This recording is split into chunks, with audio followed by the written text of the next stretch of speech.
Bonjour à tous, merci Thibaut. Aujourd'hui, une petite introduction. D'abord, comme vous le savez tous, le climat évolue. On constate que de plus en plus, on a des vagues de chaleur de plus en plus fréquentes et qui vont s'amener à s'amplifier et à se reproduire ici à l'horizon 2100. Ça paraît loin à dire. Et on aura pour conséquence aussi des phénomènes de précipitation plus extrêmes, donc plus de risques d'inondation et de sécheresse. Alors, on a aussi un autre phénomène qu'on appelle îlot de chaleur urbain qui s'observe. Il s'agit d'une différence, d'un déséquilibre thermique entre les villes et les zones plus rurales. On a des écarts de température qui peuvent s'élever en temps normal entre 2 et 4 degrés et en période de forte canicule qui vont s'élever jusqu'à plus de 8 degrés. Donc en ville, on aura parfois en forte canicule plus de 8 degrés par rapport à des espaces beaucoup plus ruraux où la présence de végétation est plus importante. Alors, un autre schéma qui explique ce que je viens de vous dire. Donc, on voit on voit sur la courbe des températures qui montre qu'en centre-ville, où c'est beaucoup plus dense, beaucoup plus minéralisé, on peut avoir en temps normal ici à peu près 2 degrés de plus que dans les zones urbaines, périurbaines ou rurales.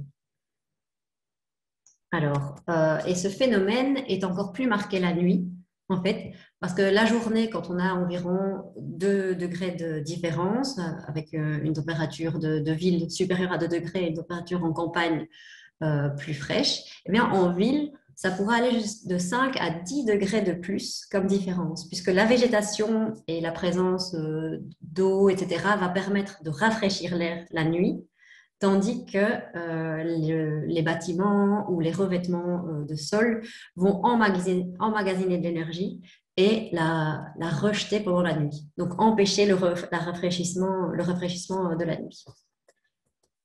Donc, il y a différents facteurs qui vont influencer ces îlots de chaleur urbains. Par exemple, les propriétés thermo-physiques des matériaux. Donc, les briques ou le bitume vont avoir tendance à emmagasiner l'énergie solaire et la rejeter par la suite. Et de manière générale, on peut dire que les matériaux plus clairs vont beaucoup plus refléter l'énergie solaire et les matériaux plus foncés vont emmagasiner cette énergie. On parle d'albédo des matériaux qu'on classifie de 0 à 1 en fonction du fait que si les matériaux emmagasinent l'énergie ou vont justement refléter cette énergie. Donc, un albédo qui s'apparente à 0 va plutôt être un albédo qui va concerner les matériaux qui sont beaucoup plus sombres et qui absorbent l'énergie, tandis que les albédos qui vont rejoindre presque le 1 vont être des matériaux plus clairs qui vont refléter un maximum d'énergie. Donc, dans la construction, on peut déjà tenir compte de ces propriétés-là pour éviter des chaleurs trop élevées. Alors, en fonction de l'occupation du sol aussi, si un sol est minéral ou s'il est végétalisé, on va avoir une différence de température plus élevée pour des sols minéraux, plus faible pour des sols minéralisés.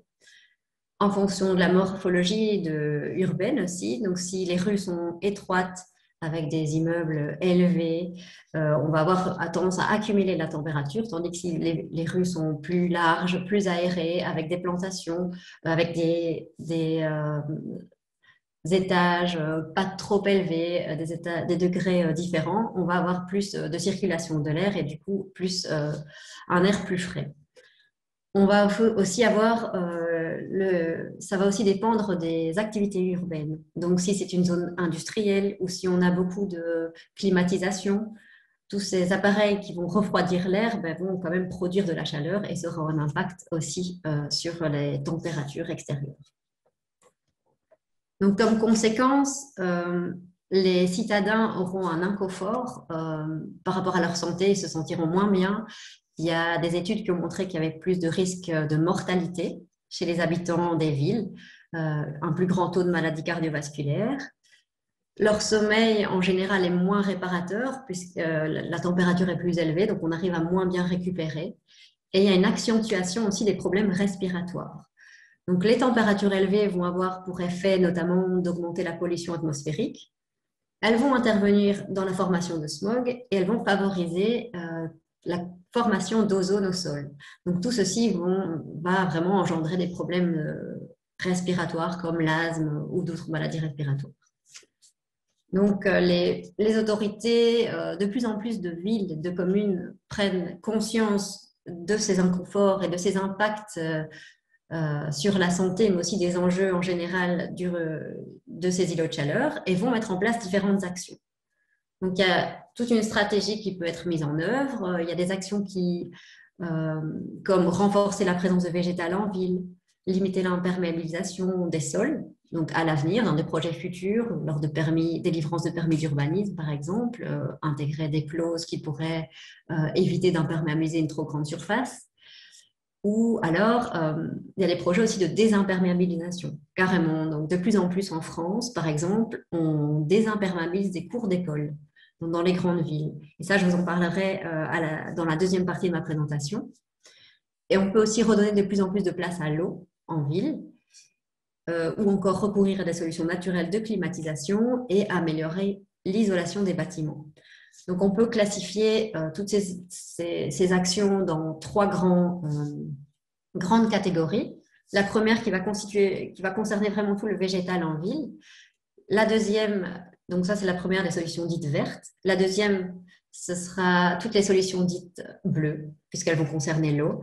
Et enfin, la dernière, ce seront les solutions grises, qui concerneront tout ce qui est construction, bâtiments, revêtements, etc. Voilà, maintenant je vais donner la parole à Manu Archi et je reprendrai à la suite de sa présentation quelques exemples concrets des communes, autant en Belgique que dans d'autres communes en Europe. Merci. Donc, comme Tiffany disait, moi je fais partie de l'Institut de conseil d'études en développement durable et on a fait récemment une étude pour la ville de Namur. Et d'ailleurs sont présents deux personnes de la ville de Namur, Damien Foggen du service Air, Climat, Énergie et Hugues Latter du chargé des aspects végétalisation au cabinet de l'Échevine de la transition écologique. Et donc, ce qui était intéressant dans cette étude, on accompagne avec l'ICED pas mal de communes dans leur plan d'action climat, mais en général, l'adaptation n'est pas un gros enjeu de ces plans d'action. On se focalise sur réduire ses émissions. Ici, il y a vraiment eu des moyens qui ont été mis à disposition pour qu'on puisse creuser un peu plus loin dans l'étude, ce qui se fait d'habitude au niveau des communes wallonnes. Et donc, ça couvrait tous les aspects de la vulnérabilité au climat, mais ici, ce qui a été demandé, c'est qu'on fasse un focus sur l'aspect îlot de chaleur urbain. Alors, je vais, comme Tiffany, revenir un tout petit peu sur le climat et l'analyse, parce que donc, il y avait une réflexion, on a repris évidemment les perspectives qui étaient à l'échelle de la Belgique. Et il y a deux rapports récents de l'IRM, un sur le passé et un sur le futur, qui montrent clairement le changement climatique déjà en place en Belgique et les tendances à venir. Donc vers un réchauffement, ici vous voyez à l'horizon de fin du siècle, dans le scénario le plus optimiste, un peu erroné, je pense, parce qu'on est déjà à plus haut que ça. On est maintenant plutôt à 2,2 degrés pour le scénario RCP 2.6, mais qui n'est aujourd'hui pas atteignable avec même les engagements les plus optimistes mis en place. On se dirige plutôt vers le 4.5 avec du plus 3 degrés. Voilà. Alors, au niveau du climat de Namur, donc les projections d'une part sur la droite et tout récemment, donc en climat, on ne peut pas parler évidemment juste de la statistique de l'année dernière, et donc on parle en général d'une normale, c'est-à-dire une moyenne sur 30 ans, et on ne met pas à jour cette moyenne tous les ans, mais seulement tous les 10 ans. Et donc, tout récemment, on parlait encore de la normale 81-2010, qui était, et dans cette normale-là, le nombre de jours de chaleur en Belgique, et notamment à Namur, était de l'ordre de 5 jours de chaleur par an. Et, donc les jours de chaleur, c'est les jours qui dépassent 30 degrés, le maximum dépasse 30 degrés. Les jours d'été, c'est le maximum dépasse 25 degrés. Et alors, les vagues de chaleur, c'est une période de 5 jours qui dépasse 25 degrés et dans laquelle il y a au moins 3 jours où on dépasse 30 degrés. Et donc, tout récemment, en 2020, fin 2020, la normale a changé. On voit déjà l'évolution entre les deux. Et puis alors, dans les scénarios les plus pessimistes, on va dire, et c'est important quand on parle d'adaptation de regarder les scénarios les plus pessimistes, parce que il faut pouvoir s'adapter au pire et comme Tiffany le disait, et on verra juste après, les extrêmes seront de toute façon dans tous les scénarios plus fréquents. Et donc à ce moment-là, on arriverait en moyenne jusqu'à tout l'été qui est en vague de chaleur canicule. Donc en effet, on parle souvent des moyennes qui augmentent, la température moyenne. Pour les pluies, là, c'est assez stable, assez vague, pas imprécis, mais selon les modèles, il y en a qui disent qu'il pleuvrait un peu plus, d'autres un peu moins. Mais dans tous les cas, que ce soit pour la température ou pour les pluies, ce qui va fortement changer, c'est le fait qu'on va avoir beaucoup plus d'extrêmes. Donc, ici, il y a quelques graphiques selon les différents scénarios, du plus optimiste, irréaliste, au plus pessimiste, que certains diront aussi irréaliste. Mais dans tous les cas, on voit la courbe qui s'affaisse. Et donc, en fait, les extrêmes, tant en température chaude qu'en température froide, qui ont plus de probabilité de survenir chaque année. Alors, du coup, ça, on dit souvent qu'on va avoir un climat comme soit le sud de la France, soit voire même l'Espagne ou l'Italie. C'est ce qu'on appelle les équivalents climatiques. Mais de nouveau, là, on n'analyse que des moyennes et ça ne rend pas du tout compte des extrêmes. Donc, il faut se dire, OK, on a un climat comme en Italie, c'est chouette, mais en fait, c'est comme les extrêmes, c'est comme les grosses périodes de canicule en Italie, les grosses périodes de sécheresse suivies d'inondations. Alors, quand on parle de vulnérabilité, il y a plusieurs éléments en fait, qui rentrent en compte. Il y a d'une part le fait d'avoir un aléa climatique et où cet aléa climatique va se passer. Par exemple, ici, on voit un débordement d'un cours d'eau, autour du cours d'eau. Et puis, il y a les enjeux socio-économiques notamment, qui sont situés dans la zone. Et c'est le fait de cumuler ces deux aspects qui va créer le risque. Et donc, on peut travailler sur le fait de mettre une digue, par exemple, pour que l'aléa ne se produise pas à cet endroit-là, ou on peut travailler sur la sensibilité, par exemple, une prairie inondable, il n'y a pas de souci, a priori, si elle est inondée. Et même si on parle de bâti, le bâti peut être moins sensible aux inondations ou plus sensible, être surpilotis, avoir des caves inondables,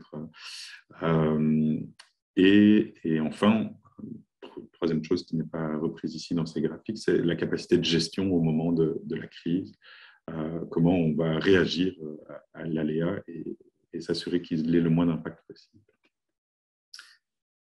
Donc, en effet, on parle ici d'îlots de chaleur urbains. Il y a en effet une température plus élevée dans les zones de centre-ville, en fait, les zones les plus imperméabilisées.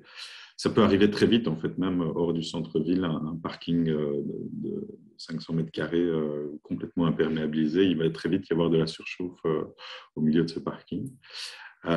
Et en plus, j'aimerais revenir sur le fait on a alors trop tendance à se concentrer sur l'îlot de chaleur urbain, alors qu'en réalité, les vagues de chaleur qu'on a vues juste avant, les 54 jours par été, c'est pour tout le monde, c'est partout, c'est dans les zones rurales, dans les zones urbaines. En effet, comme il y a plus 1, plus 2, voire pour certaines très grandes villes, plus 4, plus 5, la vague de chaleur va arriver plus vite à ces endroits-là, mais elle concerne quand même tout le monde. Et donc, même des petites communes qui n'ont pas de centre urbain très dense peuvent quand même mettre en place des aménagements. Ce sera bénéfique, ce sera toujours bénéfique. Alors, pour situer quand même les îlots de chaleur urbains, avec la WAC, l'Agence wallonne de l'air et du climat, On avait construit donc un outil qui s'appelle Adapta Commune et qui permet de voir un peu les différentes vulnérabilités à laquelle une commune fait face, et associé à cet outil, donc un petit outil Excel dans lequel on doit répondre à 80 questions, indicateurs sur la commune, et ça vous aide à cibler quelle vulnérabilité serait vraiment la plus importante. Associé à ça, il y a aussi une dizaine de cartes que vous pouvez télécharger tout de suite en allant simplement sur cette adresse et en donnant le nom de votre commune. Et dans cette dizaine de cartes, il y en a une qui concerne les îlots de chaleur et les fortes chaleurs. Donc, elle se base sur l'imperméabilisation du territoire, des parcelles. Et quand on a une imperméabilisation qui dépasse les 60% de la parcelle, on va la considérer à risque. Par contre, on va aussi considérer, on a mis sur cette carte tous les espaces verts. Alors, c'est les espaces verts tels que référencés dans les données de la région wallonne. Donc, il faut voir il y a parfois des espaces verts qui ne sont pas catégorisés espaces verts, et certains espaces verts catégorisés ne sont pas accessibles au grand public, et donc pose question. Et donc, autour de ces espaces verts, on va faire deux zones tampons. On va estimer qu'à 100 mètres autour de l'espace vert, il y a un peu de fraîcheur qui rayonne, et donc les parcelles sont moins à risque. Et donc, on va retirer toutes les parcelles fortement imperméabilisées qui sont dans un rayon de 100 mètres autour des espaces verts. Et puis, on va aussi faire un rayon de 400 mètres. Et là, on va considérer que 400 mètres autour, les gens peuvent venir jusqu'à l'espace vert pour chercher un peu de fraîcheur. Donc, ça ne rayonne pas jusque-là, mais les gens ont accès facilement à cet espace en cas de forte chaleur. Donc, pour Namur, comme vous voyez, ça se concentre assez fort, en effet, dans le centre urbain, les zones qui sont à risque de surchauffe, les parcelles les plus à risque de surchauffe dans le centre de Jambes et dans la Corbeille, ainsi qu'un peu au nord de Namur. Alors ça, c'est une analyse assez rapide. Toutes les communes disposent donc d'une carte comme ça. Pour Namur, puisqu'on avait plus de temps, de ressources, on a été creuser un peu ce qui existait d'autre. Et il y a notamment un projet européen qui a permis de cartographier plusieurs grandes villes européennes et de comparer un peu. Donc, c'est pour une année, en 2016, si je me souviens bien. Ils ont mesuré la température, supplément de température au centre-ville par rapport à la périphérie urbaine. Et donc là, vous allez retrouver Liège, Charleroi, Mons et Namur. Il y a Wavre aussi, Otigny, Bruxelles. Et donc, il y a certaines communes qui vont pouvoir se retrouver là-dedans. Et si elles ne se retrouvent pas là-dedans, peuvent aussi peut-être comparer et estimer selon leur densification du territoire. Comme vous voyez, on retrouve sur la carte, donc le rouge le plus foncé, ce serait du plus 2 degrés. On retrouve en fait toutes les zones qui sont ici en gris, que ça, vous allez sur OpenStreetMap, vous prenez juste le plan, même sur Google Maps, c'est les zones artificialisées, enfin, construites, bâties. Et ça correspond assez bien, en fait. Il n'y a pas besoin d'aller chercher beaucoup plus loin, d'aller creuser les modèles. Certaines villes le font vraiment à la rue. Maintenant, dans Bruxelles, il y a un plan pour chaque rue, pour chaque place, qui peut avoir en effet, aller à ce niveau de détail. Si on réaménage vraiment le tissu urbain, si une place doit être réaménagée, on peut en effet se baser là-dessus pour prioriser les places qui doivent être réaménagées et rafraîchies. Mais sans ça, il y a moyen d'avoir déjà une bonne idée sur son territoire, juste sur base du niveau de gris. Alors, petite chose quand même, quand on regarde ces cartes, il y a plusieurs zones oranges qui nous intriguaient, et qu'en fait, à Namur, il s'agit des forêts. Donc, ça, c'est la forêt de Marche-les-Dames, le bois de Dave, le bois du Duc, le bois de la Véquée. C'est parce que le modèle se base à la fois sur l'occupation du sol, donc si c'est densifié, mais aussi, comme Tiffany en parlait, les éléments verticaux qui peuvent empêcher le vent de passer et de rafraîchir. Et donc, ils ont considéré que les arbres empêchaient ça. Après discussion, il faudrait pousser des études, mais personne ne le fait dans les forêts, parce que finalement, on ne sait pas si ça rafraîchit ou pas. Mais ça pose quand même... voilà. Faites attention aux zones oranges et concentrez-vous vraiment sur le rouge, qui représente plutôt le tissu urbain et densifié. Dans l'étude, on a pu aussi aller assez loin pour essayer de voir si certains types de populations étaient plus touchés. Donc en particulier, on parle souvent des aléas climatiques qui vont toucher plus les personnes précaires, les femmes, les personnes âgées, les plus jeunes. Et donc on a essayé, on avait des informations sur où se situait la population, des données assez personnelles, mais donc on a pu traiter et agréger dans le cadre de cette étude pour en sortir des analyses. Et on avait par ailleurs une analyse que la CPDT avait fait sur les difficultés socio-économiques des populations par quartier statistique. Et donc ici, on voit que les quartiers qui rassemblent le plus de personnes en difficulté sont aussi concentrés dans les centres urbains, là où se concentre l'effet d'îlot de chaleur, là où se concentrent aussi les effets d'inondation et les effets de mauvaise qualité de l'air. Et donc c'est comme ça, 25% de la population qui est touchée de manière générale, 25% de la population de Namur, par du plus 2 degrés par rapport au reste du territoire. C'est la moitié des commerces, c'est un tiers des entreprises, c'est 11 maisons de repos, 2 hôpitaux, 17 écoles, parce qu'aussi dans ces centres urbains, on a pas mal de bureaux et d'écoles en plus. Mais alors, on voit aussi que c'est la répartition normale de la population en Namur. On a quand même une population assez aisée, près des 2 tiers. Mais par contre, quand on regarde juste la zone géographique qui est atteinte par les îlots de chaleur, là, la population aisée s'amoindrit très fortement et la population plus précarisée est en beaucoup plus grande proportion. Alors, l'impact socio-économique, il y a une étude au niveau de la Belgique qui est sortie, vous avez peut-être vu dans les journaux, ça avait fait pas mal de bruit quand même il y a quelques mois, qui estimait la perte, les risques économiques du changement climatique sur plein de secteurs différents. On a essayé de ramener ça à l'échelle de Namur. Et alors, pour les vagues de chaleur, ils estiment qu'il y a plusieurs aspects. Il y a la perte de productivité. On travaille moins bien. Il y a même des jours où on ne peut plus travailler si on a atteint un seuil de canicule. Il y a la surmortalité, comme l'évoquait Tiffany, et les problèmes de santé, et donc des coûts hospitaliers supplémentaires. À l'échelle de Namur, cette perte de productivité, on a quand même une population importante de services, etc. Donc, ça représenterait 65 millions d'euros par an. La surmortalité était évaluée à une dizaine de morts annuellement par an à Namur, et qui, ça prête à discussion, tout comme la perte de productivité. On peut en débattre avec plaisir, mais ça me fait bizarre. L'évaluation de ces pertes, de ces morts prématurées est estimée aussi à 20 millions d'euros par an, et le coût hospitalier supplémentaire à 1 million d'euros par an. Voilà, c'est des chiffres qu'on a fait sur toutes les vulnérabilités, maintenant qui sont à prendre avec des grosses pincettes. C'est sans considérer justement toutes les adaptations qui vont naturellement se mettre en place. Par exemple, pour la perte de productivité, assez logiquement, on se dit que si on va avoir un climat comme en Espagne ou en Italie, on va peut-être avoir des rythmes de vie aussi comme là-bas, pour avoir des pauses de repos pendant les périodes les plus chaudes.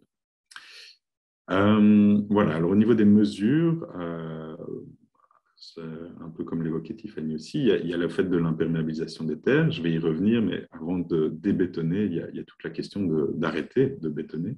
Et donc, il y a une obligation à l'horizon 2050 pour toute l'Europe de ne plus imperméabiliser de nouvelles terres, zéro imperméabilisation nette.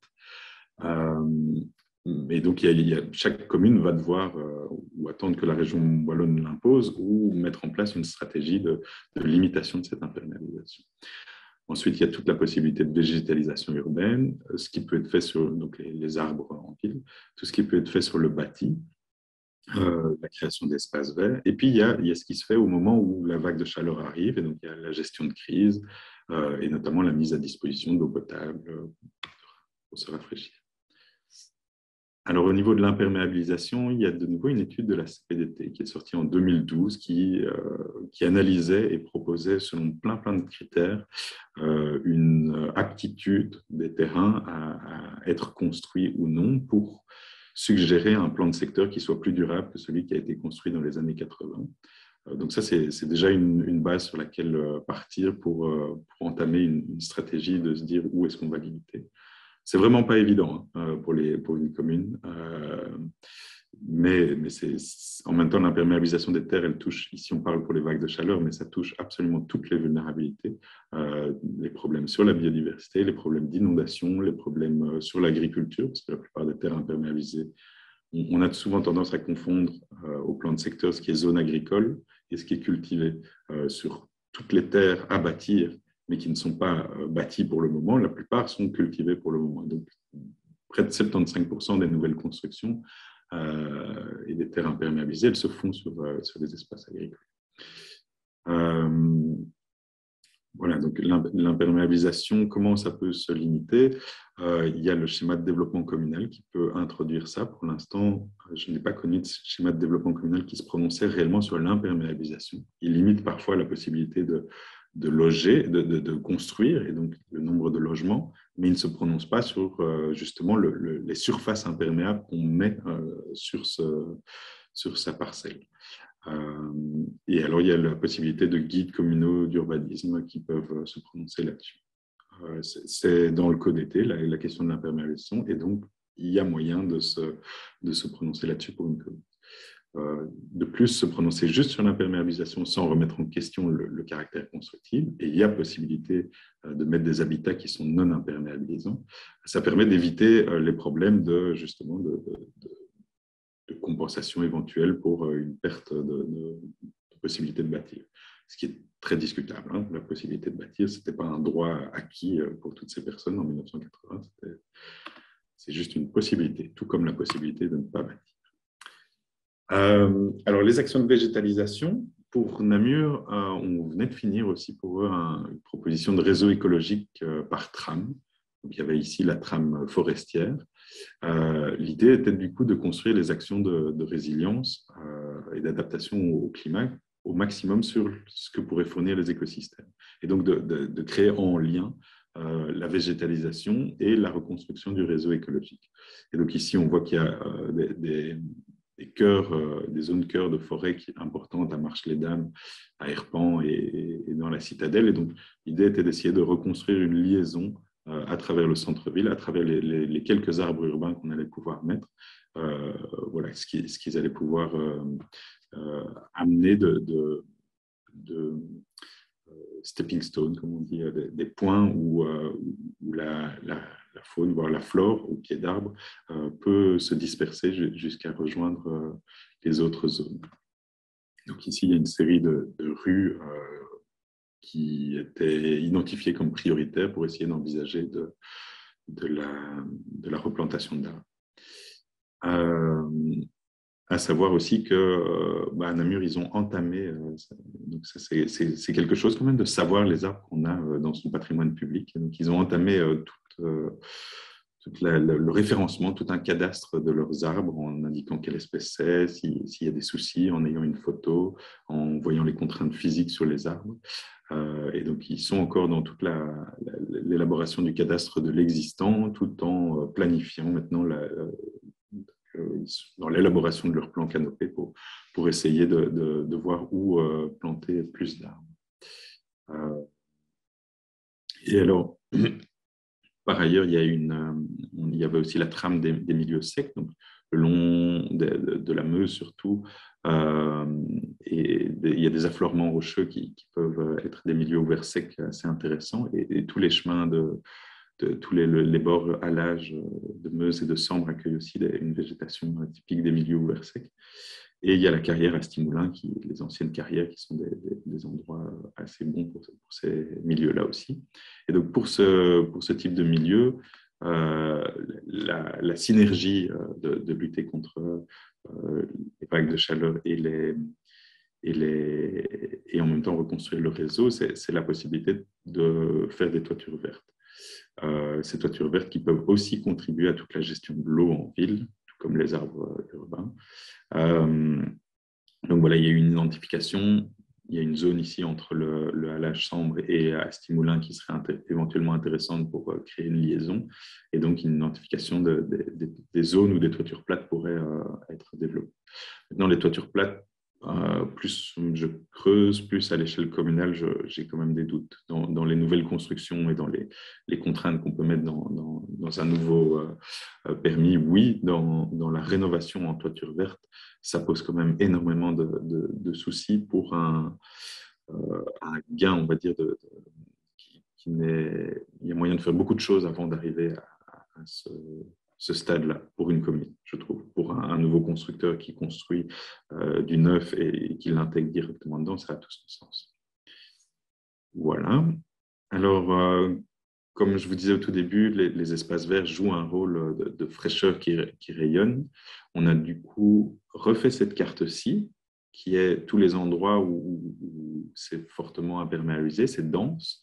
On les a donc mis en rouge, peu importe leur niveau d'imperméabilisation. Et puis, on a retiré de cette zone rouge euh, tous les espaces verts et le rayon de 400 mètres, dans l'idée d'identifier les endroits où la population n'avait pas accès à un espace vert facilement pour aller se rafraîchir. Donc, ce n'est pas le rayonnement. Et donc, voilà, ça crée une zone, différentes zones.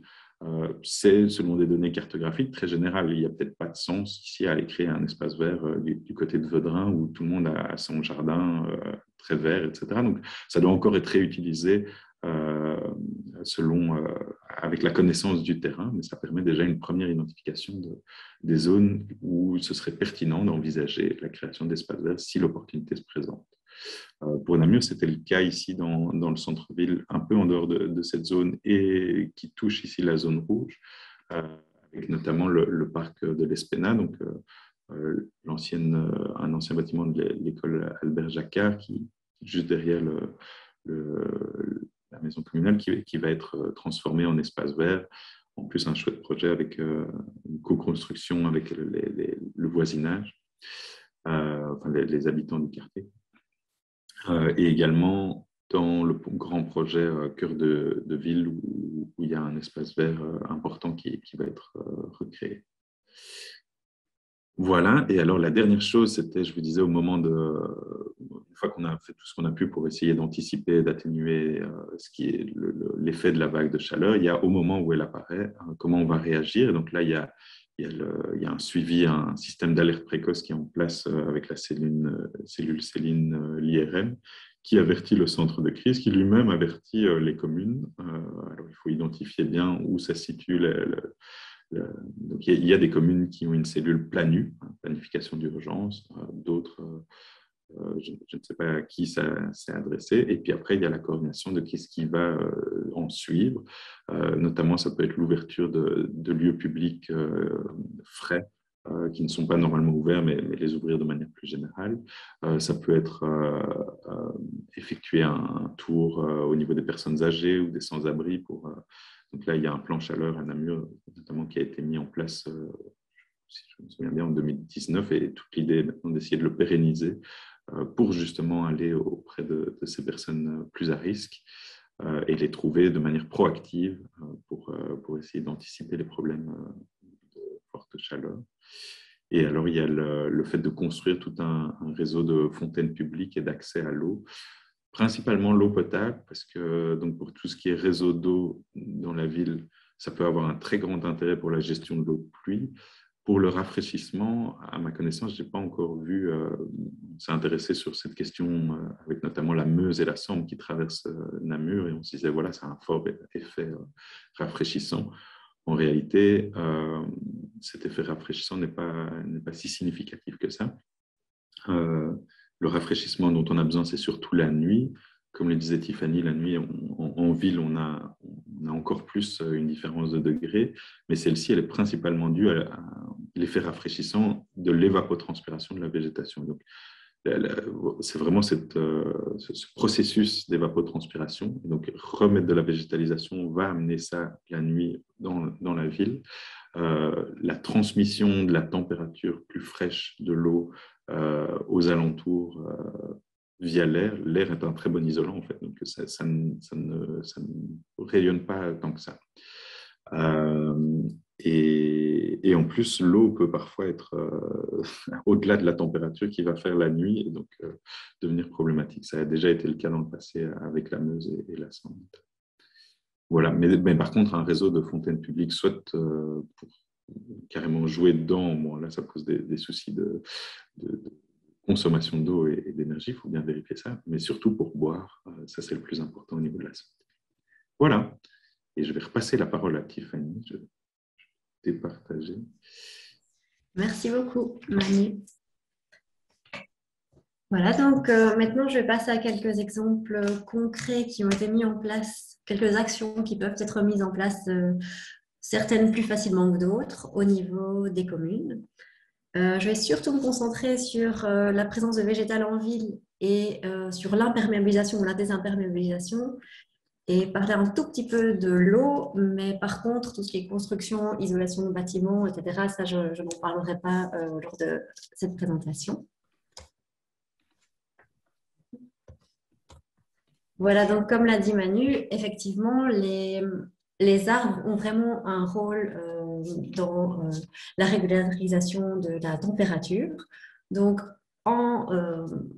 par l'ensoleillement va vraiment aller, le rayonnement solaire va aller sur les feuilles et ça va provoquer via la photosynthèse un dégagement d'eau. Ce dégagement d'eau dans l'air donc, va aider à diminuer la température et ça va vraiment faire un phénomène de climatiseur naturel, en fait, l'arbre. Alors, ça, ce sont deux photos d'une ville avec un climat similaire qui ont été prises d'un guide qui a été très bien réalisé. Si jamais vous voulez aller plus loin dans la thématique des îlots de chaleur, je vous le conseille. Donc, c'est toute une étude qui a été réalisée pour la métropole lyonnaise en août 2019 et qui parle de tous les bienfaits que peuvent, tous les rôles et les actions que peuvent rendre les arbres et pourquoi végétaliser une ville.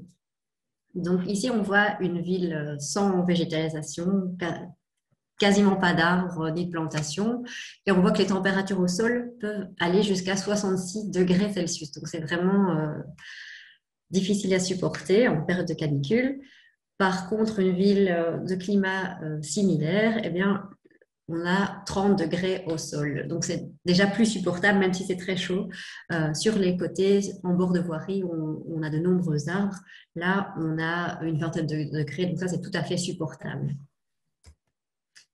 Alors, donc, comment renforcer le végétal en ville? Eh bien, par la plantation d'arbres et d'arbustes dans l'espace public, mais aussi dans l'espace privé. Donc, pourquoi pas dans les permis d'urbanisme,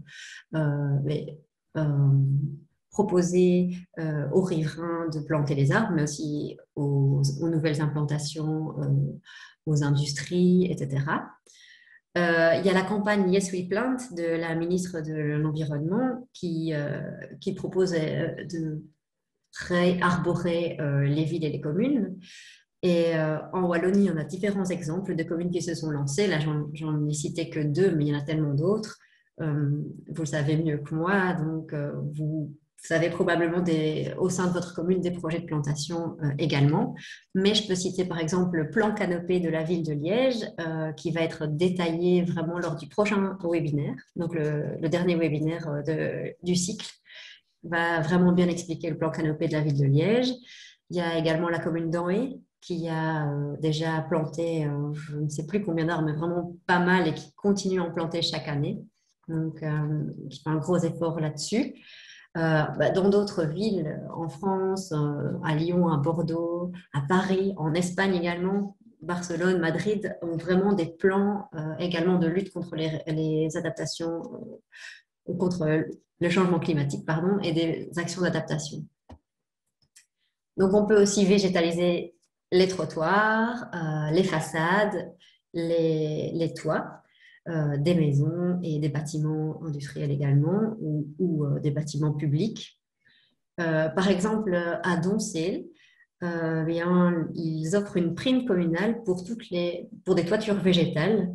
Donc, tous les citoyens qui ont envie d'implanter une toiture végétale chez eux, il va y avoir différentes conditions à remplir, mais on peut avoir droit à une prime pour la réalisation de toitures végétales chez eux.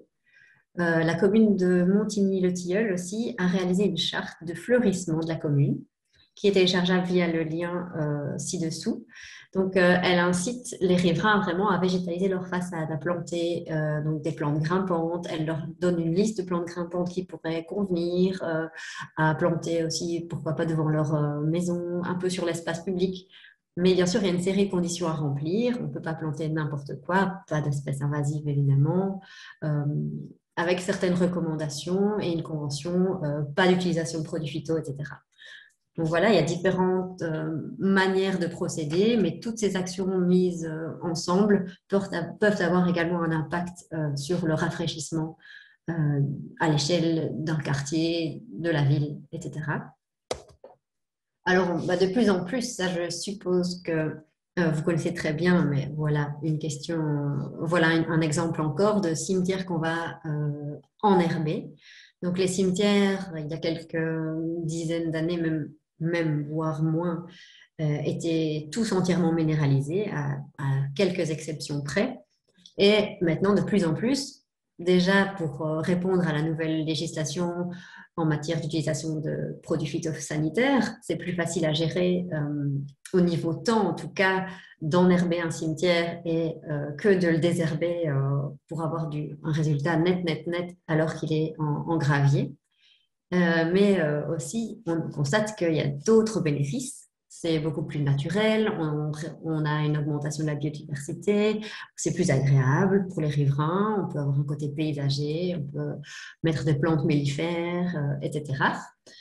Et au niveau des eaux également, c'est beaucoup plus intéressant pour l'infiltration des eaux.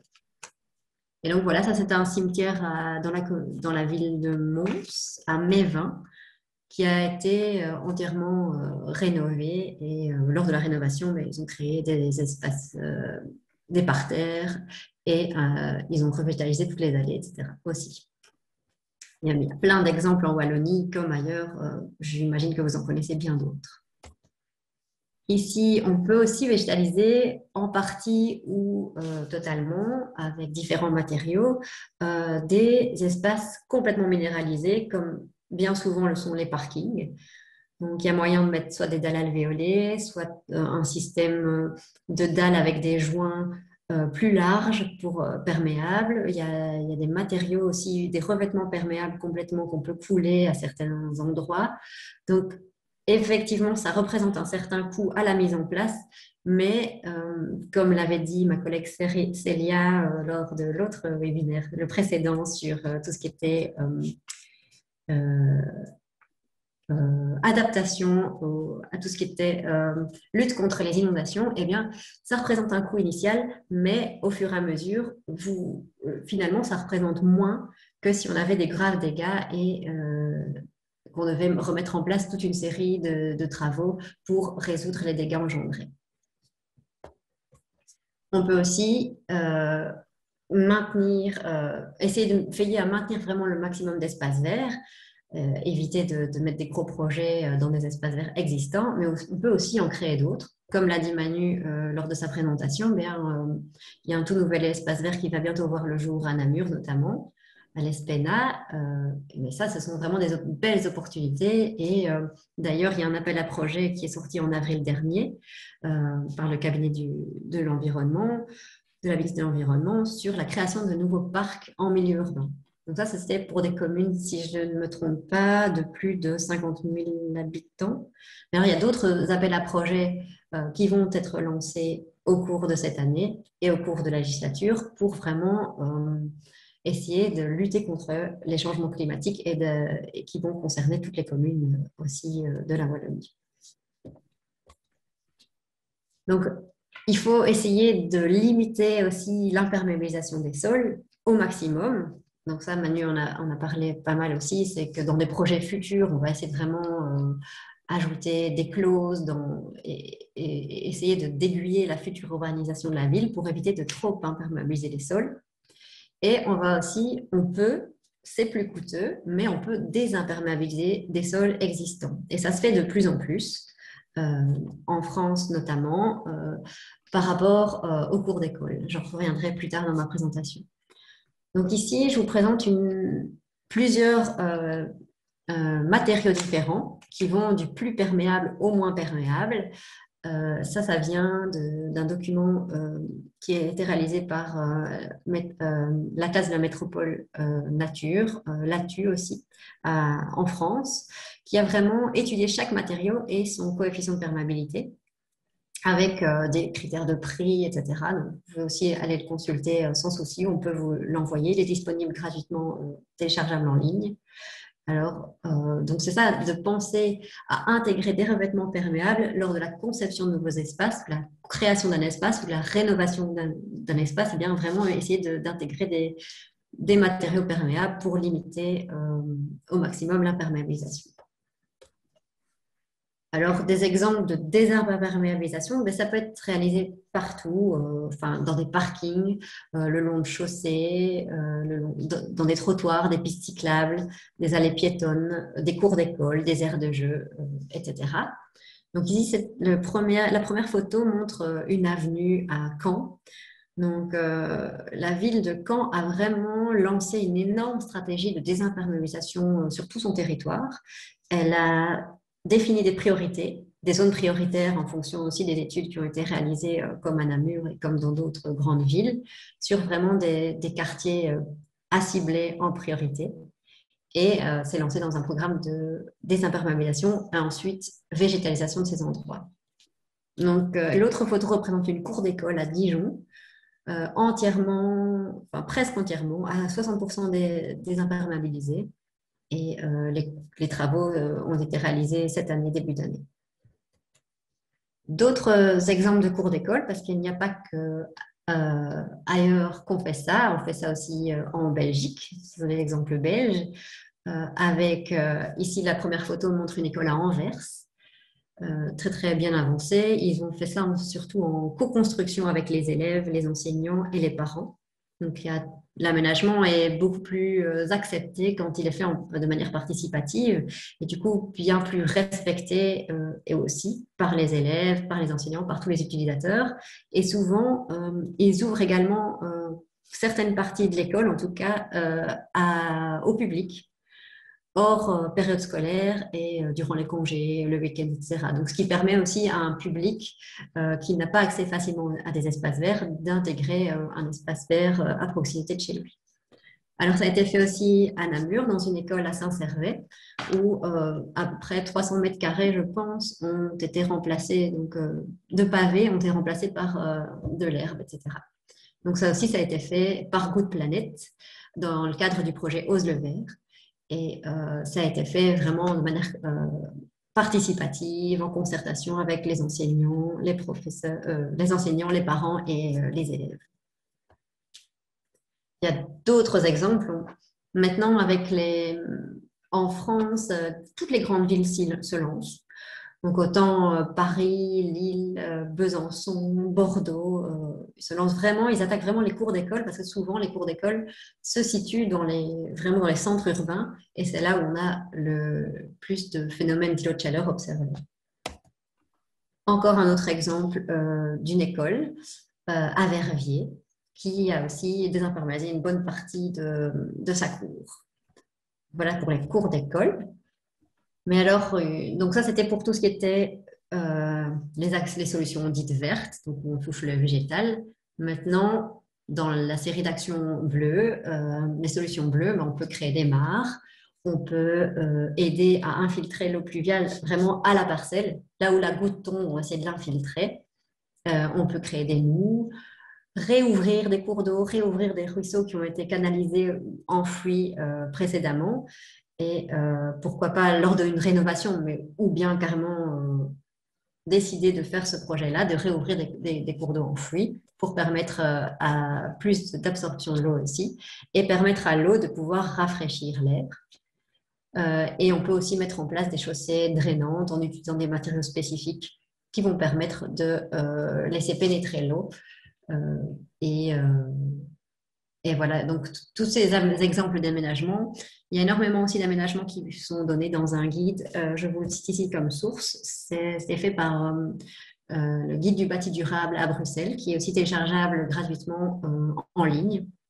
et qui vous offre vraiment une série d'analyses avec les coûts, les différents matériaux, différents aménagements, très bien réalisés aussi, qui peuvent vraiment donner une idée pour comment mettre en place, ce qu'il faudrait mettre en place et où et comment. Voilà. Merci de votre attention. Merci aussi à Manu pour sa présentation. Et maintenant, je vais laisser peut-être la parole à Thibaut aussi pour gérer les questions-réponses. Oui, donc il y avait deux, trois petites questions, quelques petites remarques.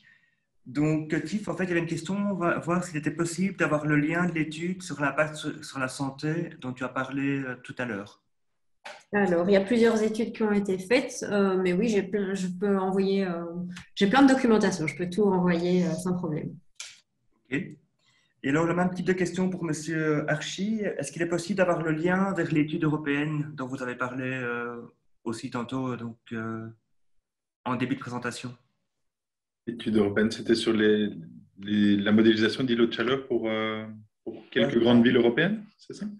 Ouais. Je ne sais pas s'il y avait un lien vers cette étude ou… Oui, il y a un site web où il y a moyen d'aller voir ça. Je vais le mettre directement dans le… Ah bah super.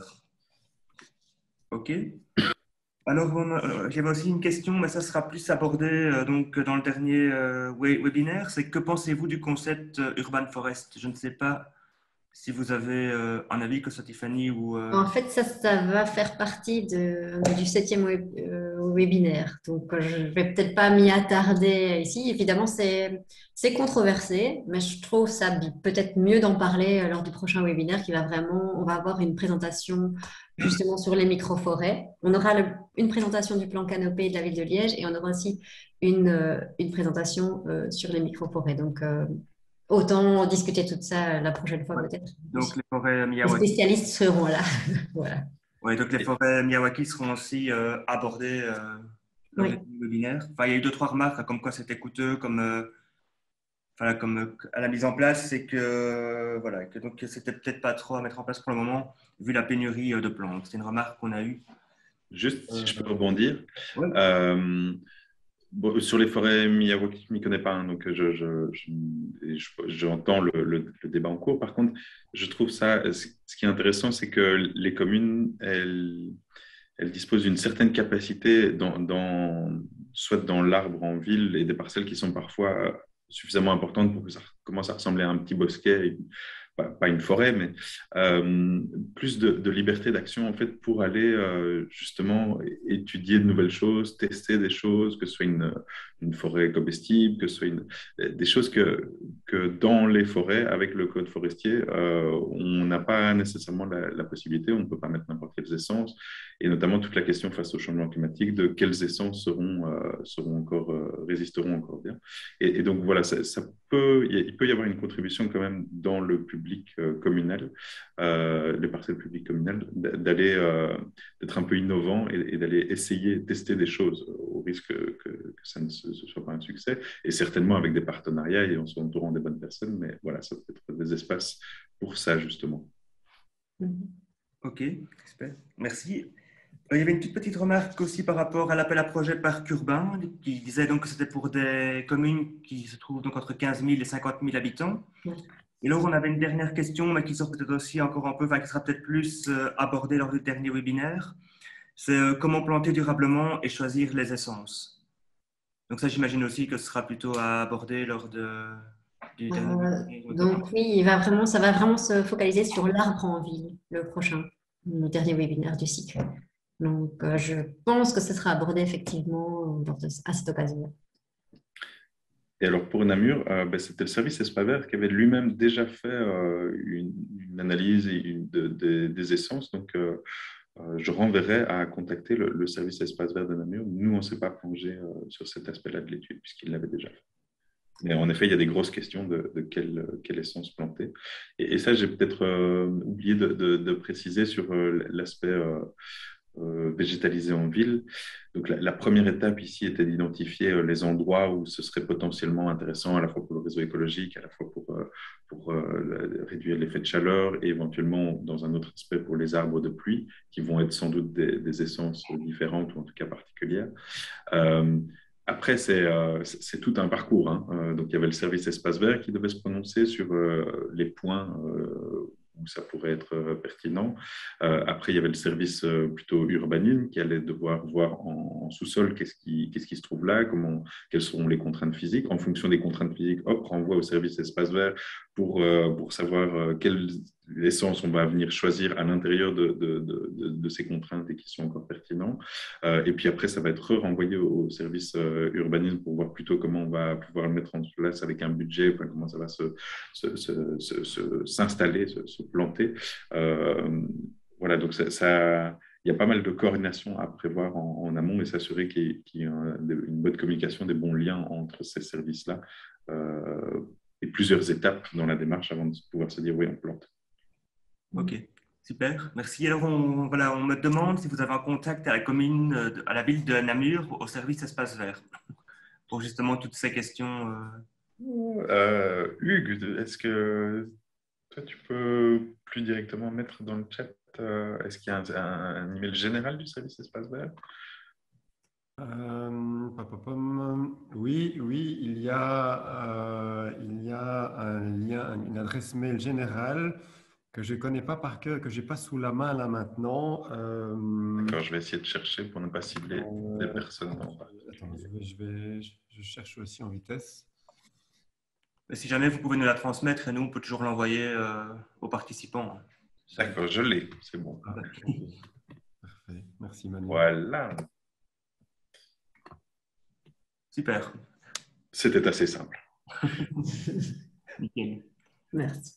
Ben, écoutez, je pense que j'ai fait le tour de toutes les questions qui ont été posées en commentaire. Donc, je ne sais pas s'il y a d'autres remarques des participants ou d'autres questions qui n'auraient pas été posées donc, via le chat. En tout cas, la présentation sera, comme toutes les autres présentations du cycle de webinaire, disponible sur la chaîne YouTube Adalia. On va la mettre dans les prochains jours, celle-ci sera disponible, mais toutes les autres le sont déjà. Et donc, n'hésitez pas à revoir ou à diffuser l'information pour les personnes que vous connaissez qui seraient potentiellement intéressées par ce cycle. Voilà. Et on est toujours évidemment aussi à votre disposition pour toute question ou tout renseignement complémentaire. Et donc, merci à vous, à M. Archi, pour votre intervention et à ma collègue. Plaisir. Voilà. Bon, ben, je pense qu'on a fini. Donc, je vous souhaite une bonne après-midi à tous. Et merci d'avoir participé. Un grand merci. Au revoir. Au revoir.